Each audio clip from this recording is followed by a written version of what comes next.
Welcome back to SS classes. My name is Shasta Padveen and you are watching SS classes. So all my dear students, today I will discuss the biology chapter number 1. The name of chapter is transport system in plants. तो आज की video में हम लोग जो पहले के topic को डिस्कस कर चुके थे उसके बाद के टॉपिक को हम लोग डिस्कस करेंगे। तो हम लोगों ने एक्टिव ट्रांसपोर्ट तक डिस्कस कर लिया था कि एक्टिव ट्रांसपोर्ट क्या होता है, इसमें एनर्जी की ज़रूरत होती है या नहीं होती है, वो सब चीज़ें हम लोगों ने पढ़ ली थी। अब इसके टॉपिक में हम लोग डिस्कस करेंगे movement of water through cortex cells and conduction of water of ascent of sap and root pressure initial pushing of force. ये 3 टॉपिक आज हम लोग पढ़ने वाले हैं, ठीक है। उसके बाद हमारा जो लास्ट टॉपिक बचेगा वो है ट्रांसपिरेशन। उसको हम लोग नेक्स्ट वीडियो में उसके जितने भी टॉपिक है उसको डिस्कस करके ख़त्म करेंगे इस चैप्टर को, है ना। वैसे भी आप लोग का जो चैप्टर 1 है वही टेस्ट में यूनिट टेस्ट फर्स्ट में आने वाला है, तो आप लोग इसको बहुत अच्छे से प्रिपेयर कर लीजिए और 1 बाय 1 सारी चीज़ों को डिस्कस कर लीजिए, ठीक है। तो without wasting time start the video. पहले हम लोग को जानना है कि मूवमेंट कैसे होता है वाटर का कॉर्टेक्स सेल्स के थ्रू। सबसे पहली बात आप लोग को ये पता है कि जो ट्रांसपोर्ट सिस्टम होता है प्लांट का, ठीक है, जो मिनरल्स एंड वाटर का ट्रांसपोर्टेशन होता है वो भाई किसके थ्रू होता है, रूट्स के थ्रू। अब ये जो है रूट से फिर कनेक्ट होता है, जो भी वेस्कुलर सिस्टम होता है वो जाइलम हो या फ्लोएम हो। जाइलम की बात कर ली थी कि जाइलम क्या करता है, xylem mainly water and minerals को कंडक्ट कराता है और फ्लोएम जो है वो फूड को कंडक्ट कराता है, फूड को प्लांट्स के हर पार्ट तक पहुंचाता है। अगर आपने पहले की वीडियो नहीं देखी है, प्रीवियस की वीडियो नहीं देखी है, तो पहले जाकर उसे देख लीजिए, नहीं तो आप लोग को ये टॉपिक क्लियर नहीं होने वाला है, ओके। तो चलिए बच्चों लोग, आज इसके आगे के टॉपिक हम लोग डिस्कस करते हैं। मेनली हमारा जो पॉइंट ऑफ है ना वो ये देखना है कि किस तरीके से हमारा जो वाटर है कॉर्टेक्स सेल के थ्रू मूवमेंट करता है। यहाँ पर आपको जो डायग्राम दिखाई दे रहा है ना वो एब्जॉर्बेशन वाटर का है, जिसे रूट कॉर्टेक्स का एक डायग्राम बनाया गया है जिसमें वेसल्स के थ्रू, जाइलम वेसल्स के थ्रू वाटर एंड मिनरल जो है वो क्या हो रहे हैं, एब्जॉर्ब हो रहे हैं। यहाँ पर इसी डायग्राम को शो किया गया है। तो पहले टॉपिक को पढ़ लेते हैं, उसके बाद मैं आपको डायग्राम क्लियरली समझाती हूँ, ठीक है। फर्स्ट ऑफ ऑल के water absorb by root hairs move through the cells of cortex of roots by cell to cell osmosis. आप सभी को पता है कि जो वाटर एब्जॉर्ब होता है रूट हेयर्स के थ्रू वो एक सेल से दूसरे सेल में, यानी अपने पास वाली सेल्स के, मैं बताती हूँ कैसे। इसका डायग्राम बहुत अच्छा आपकी बुक में खुद ही दिया हुआ है, इस वजह से मुझे अलग से डायग्राम बनाने की कोई ज़रूरत महसूस नहीं हुई, ठीक है। बट मैं क्लियरली यहाँ पर समझा देती हूँ कि किस तरीके से होता है। देखो, ये हमारा रूट हेयर है, मान लो ये हमारा रूट हेयर है, ठीक है। अब यहाँ पर बहुत छोटे छोटे छोटे छोटे छोटे छोटे छोटे ये सब क्या है, सेल है, सेल है। तो कहा जा रहा है कि वाटर जो होगा, H2O जो होगा, है ना, वो एब्जॉर्ब हो रहा है रूट हेयर के थ्रू और मूव कैसे कर रहा है, एक सेल से दूसरी सेल में। यहाँ पहले सेल में आया, फिर दूसरे सेल में, फिर तीसरे सेल में, फिर चौथे सेल में, फिर पाँचवें सेल में। तो एक सेल से दूसरे सेल में क्या हो रहा है, वो एब्जॉर्ब हो रहा है, यानी रास्ते में क्या हो रहा है, पास हो रहा है। सो ये सेल जो होती है फिर किससे जुड़ी होती है, बीच वाले पार्ट जिसे हम लोग बोलते हैं cortex of root by cell to cell. जब सेल टू सेल, एक सेल से दूसरे सेल में वाटर का एब्जॉर्प्शन होगा तो उसे हम लोग क्या बोलते हैं, ऑस्मोसिस। रूट का जो रूट हेयर के थ्रू हमारा जो प्रोसेस होता है वाटर के एब्जॉर्प्शन का, उसको हम लोग क्या बोलते हैं, ऑस्मोसिस बोलते हैं।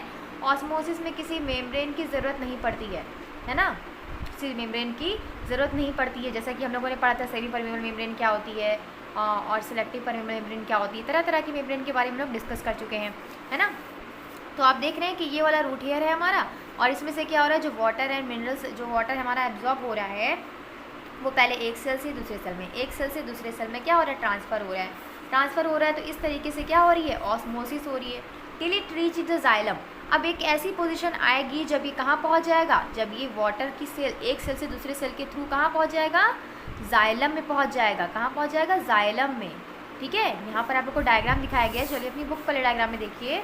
यहाँ पर मैंने क्या बताया कि ये जो रूट हेयर थी, ठीक है, ये सॉइल पार्टिकल्स हैं। रूट हेयर से हमारा जो वाटर है वो एब्जॉर्ब हो रहा है और एब्जॉर्ब हो करके एक सेल से दूसरे सेल में, एक सेल से दूसरे सेल में, एक सेल से दूसरे सेल में जाते हुए कहाँ पहुँच गया, जाते जाते ये कौन से वाले रास्ते में पहुँच गया, जाइलम में पहुँच गया है ना।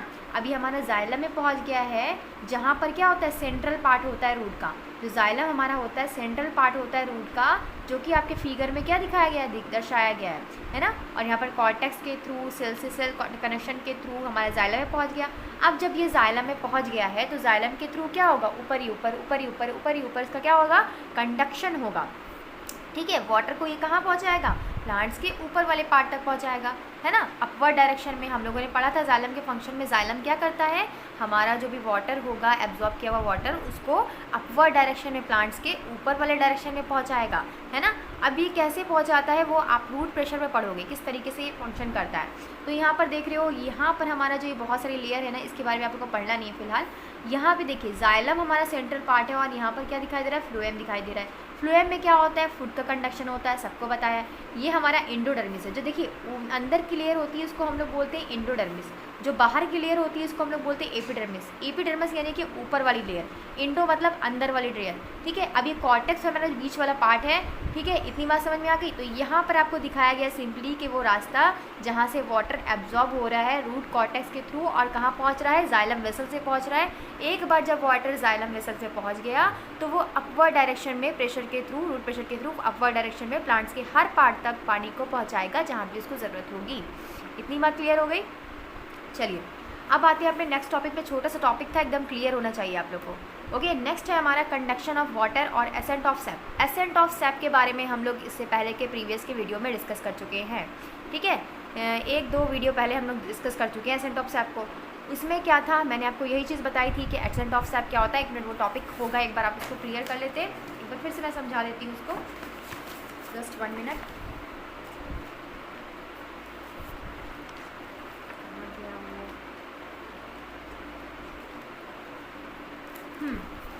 एसेंट ऑफ सैप में मैंने क्या कहा था आपको, इस प्रोसेस में क्या होता है, एसेंट ऑफ सैप में क्या होता है, एक बार देख लीजिए फिर से रिवाइज हो जाएगा आप लोग का। कि इस प्रोसेस में रूट हेयर जो होती है वो एब्जॉर्ब करती है वाटर को सॉइल से थ्रू द ऑस्मोसिस। ये बात क्लियर हो गई। और ये जो एब्जॉर्ब मिनरल होते हैं, सॉल्ट होते हैं, वो एक्टिव ट्रांसपोर्ट के थ्रू होता है। भाई एब्जॉर्ब मिनरल एंड वाटर, जो एक्टिव ट्रांसपोर्ट के थ्रू उनका एब्जॉर्प्शन होता है। मिनरल होते हैं और सॉल्ट होते हैं, वो रूट कॉर्टेक्स में जा कर के जमा हो जाते हैं। भाई जब ढेर सारे मिनरल या वाटर का एब्जॉर्प्शन होगा तो कुछ मिनरल या सॉल्ट वाले पार्टिकल जो हैं, जो थोड़े छोटे छोटे हैं, वो कहाँ पर एक जगह पर इकट्ठा हो जाएंगे। अब वो जहाँ पर इकट्ठा हो गए वहाँ पर क्या हो जाएगा, वहाँ पर पानी का आने जाने का रास्ता क्या होगा, बंद हो जाएगा। फिर क्या करेगा, जो हमारी रूट होगी वो क्या करेगी, वो एक प्रेशर को डेवलप करती है। एक प्रेशर को डेवलप करके क्या करेगी, वो कंटिन्यूअस जाइलम को फ्लो अप करेगी वाटर को एंड पुश करेगी कि प्लांट के हर अपवर्ड डायरेक्शन में वो वाटर जाए। तो उसी को हम लोग बोलते हैं रूट प्रेशर। देखिए, the pressure develop in roots due to the xylem continuous in flow. जैसे जैसे जाइलम को क्या, जाइलम का काम क्या है भाई, वाटर को प्लांट्स के अपवर्ड डायरेक्शन में पहुंचाना। अब वो ये डायरेक्शन में कैसे ले जाएगा, तो रूट प्रेशर जो होती है, जब वहाँ पर पानी इकट्ठा सॉल्ट जमा हो जाएंगे तो उसको रास्ता ही नहीं मिलेगा, वो कैसे ले जाएगा। तो रूट हेयर जो होती है वो एक प्रेशर डेवलप करती है, ठीक है। वो क्या करती है, बहुत सारी एक जगह इकट्ठा होकर प्रेशर डेवलप करती हैं कि वो जो वाटर है वो कहाँ जाए, जाइलम वेसल में जाए, उसके थ्रू फिर वो ऊपर ऊपर ऊपर अपर डायरेक्शन में जाता जाता है। So water move through the xylem upward stem then into leaves. These occur due to the pull created transpiration called transpiration pull. यही जो होता है हमारा ट्रांसपिरेशन पुल होता है, यानी कि वाटर का जो अपवर्ड डायरेक्शन में मूवमेंट करवाना होता है, हमारे रूट हेयर का काम जो होता है उसे हम लोग बोलते हैं ट्रांसपिरेशन पुल, है ना। यही था हमारा accent of sap. Ascent of SAP हमारा क्या होता है कि अपवर्ड मूवमेंट जो होता है सेल सैप का is called ascent of SAP, यानी कि अपवर्ड मूवमेंट, ऊपर की तरफ जो मूवमेंट होता है हमारे सेल का वाटर को ले जाने का, उसे हम लोग क्या बोलते हैं, ascent of sap. Cell sap जो होती है मेनली वाटर, मिनरल एक्सेट्रा ये सारी चीज़ों को क्लियर कराती है। यहाँ पर ये डायग्राम मैंने आपको बताया था ना कि ये हमारी रूट हेयर है। यहाँ पर क्या हुआ, बहुत सारे सॉल्ट एंड मिनरल आकर इकट्ठा हो गए। अब जब इकट्ठा हो गए तो रास्ता बंद हो गया जाइलम का। तो रूट हेयर बहुत सारी प्रेशर उनके ऊपर डेवलप होता है कि भाई तुम कहीं से पानी लेकर आओ, पानी लेकर आओ। तो क्या करेगी, प्रेशर डेवलप करेगी और फ्लो के थ्रू जाइलम के आ जाएगा वाटर एंड वो पूरे डायरेक्शन में क्या होगा, फैलेगा। फिर इसी को हम लोग क्या बोलते हैं, एसेंट ऑफ सैप बोलते हैं, है ना। एक बार फिर से देख लीजिए इसमें क्या दिया। अब मैं एसेंट ऑफ सैप नहीं बताने वाली हूँ, अब फिर हम लोग पढ़ेंगे from roots to leaves. So upward movement जो होता है वाटर एंड मिनरल का through the stem up to leaves is called ascent of sap. Ascent of sap clear हो गया आपको। क्या होता है कि जो अपवर्ड मूवमेंट होता है वाटर का एंड मिनरल का स्टेम के अपवर्ड डायरेक्शन से और लीव के हर पार्ट तक पहुँचता है, उसे हम लोग बोलते हैं एसेंट ऑफ सैप। वाटर जो एब्जॉर्ब होता है रूट्स के थ्रू, उसे हम लोग बोलते हैं SAP, because it is usually dilute solution, क्योंकि ये क्या होता है, यूजुअली डाइल्यूट सॉल्यूशन होता है मिनरल्स का।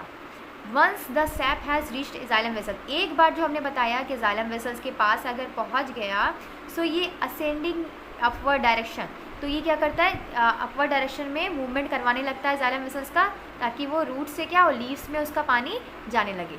इतनी बात क्लियर हो गई। यही होता है कंडक्शन ऑफ वाटर और एसेंट ऑफ सैप।